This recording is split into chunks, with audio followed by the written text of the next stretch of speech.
Yaani mtu labda yeye ndo alikupa mchongo wa kazi, ukafanya kazi mahali upate pesa. Labda baadaye au kesho yake anakupigia simu, bwana vipi? Kazi ulimaliza? Nilimaliza. Umeshanielewa vizuri, namshukuru Mungu.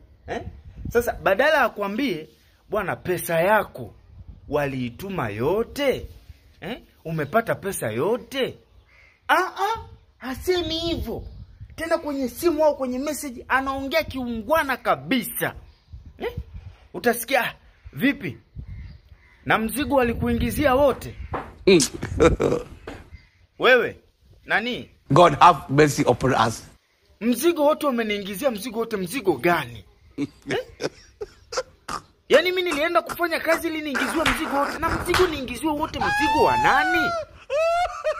Kwa hiyo umeona mimi ni wa kuingiziwa mzigo wote. Umeingia wapi? Huo mzigo unaosema nimeingiziwa mzigo wote umeingiziwa sehemu gani?